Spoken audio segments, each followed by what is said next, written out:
Hello, Discovery Mountain listeners. Today's episode is a special Thursday edition of one of our club programs.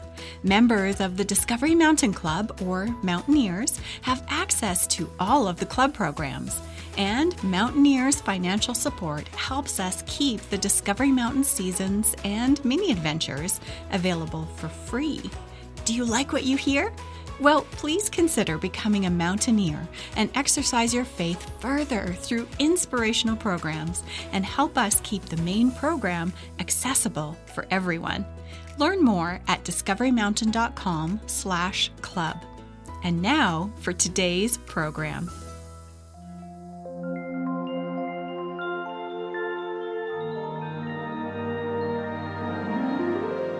Hello, Mountaineers. Welcome to Bedtime Bible Stories.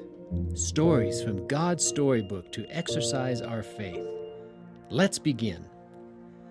The son of Hezekiah, Manasseh, became king when Hezekiah died.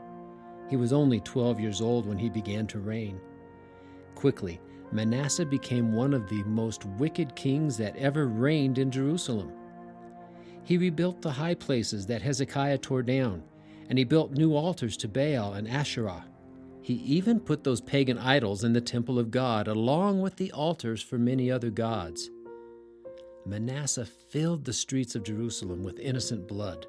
He was so deep in rebellion against God that his country became more evil than the other wicked nations that God had commanded his people to defeat. Manasseh was far from God, and he led God's people away from him. The king of Assyria captured Manasseh and bound him with chains.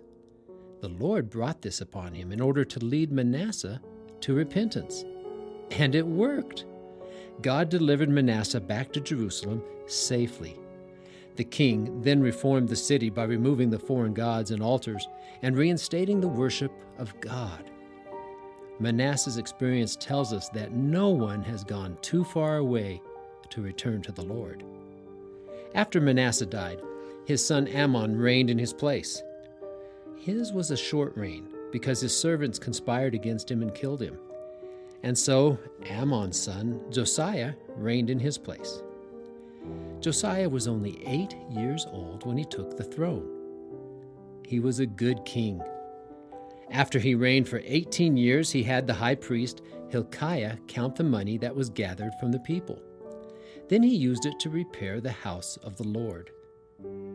One day, Hilkiah found a lost book from the law of Moses. He told Shaphan the scribe, and he read it in the presence of the king. Josiah then realized how many things would need to be changed in order to bring their lives, their worship, and their temple back in line with the law of God. Josiah tore his clothes in anguish. The king sent several of his trusted men to pray to the Lord for him and the people of Judah. They went to a prophetess named Huldah. She gave them a message from God which said that there would be consequences for the decisions of the past. God's message also said that Josiah the king would go to the grave in peace because he was such a good king. Josiah gathered all the people of Jerusalem together and read the words of the book of the law. He made a covenant that Judah would walk in the way of the Lord and obey his commandments. He commanded that all the idols should be brought out of the temple and burned. He got rid of the false priests. Josiah commanded Judah to celebrate the Passover once again.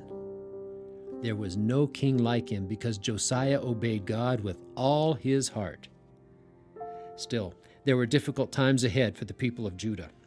When Pharaoh Necho of Egypt went to Assyria, Josiah marched out to meet him. Josiah was wounded and died after his servants brought him back to Jerusalem. Jehoahaz, Josiah's son, became king in his place. He only reigned for 3 months. Pharaoh Necho imprisoned him and imposed a heavy tax on his people. Pharaoh appointed another son of Josiah, Eliakim, to reign over Judah, and changed his name to Jehoiakim. Jehoahaz was taken captive to Egypt, where he died. Then oppression of Judah came from another nation when King Nebuchadnezzar of Babylon took possession of Judah for 3 years. There was great calamity in Judah because of the sins of Manasseh. But rather than accept the consequences of that time, Jehoiakim led the people in a revolt. When Jehoiakim died, his son Jehoiakim reigned. It was during Jehoiakim's reign that Babylon came up against Judah and attacked again. This time they took people away and into exile, including the king and his family. Only the poorest people stayed in Judah. Nebuchadnezzar put Jehoiakim's uncle Mattaniah in the position of king in Judah. Nebuchadnezzar changed his name to Zedekiah. After 9 years, King Zedekiah rebelled, and so Babylon besieged the city of Jerusalem. After 2 years of war, most of the rest of Judah was taken captive to Babylon. The armies burned the city of Jerusalem, including the house of the Lord, to the ground. They carried away the sacred vessels and implements that were in the temple. Many of the officials were killed without mercy. The city of God lay in ruins, and the people of God were in exile. And what happened to Jehoiakim in Babylon? Eventually, he was allowed to get out of prison and was treated well in Babylon. But God's people were in captivity for many years, and the city of God was in ruins. But God had a plan to change all that. We'll hear about that in our next story. And that has been another bedtime story from God's Storybook.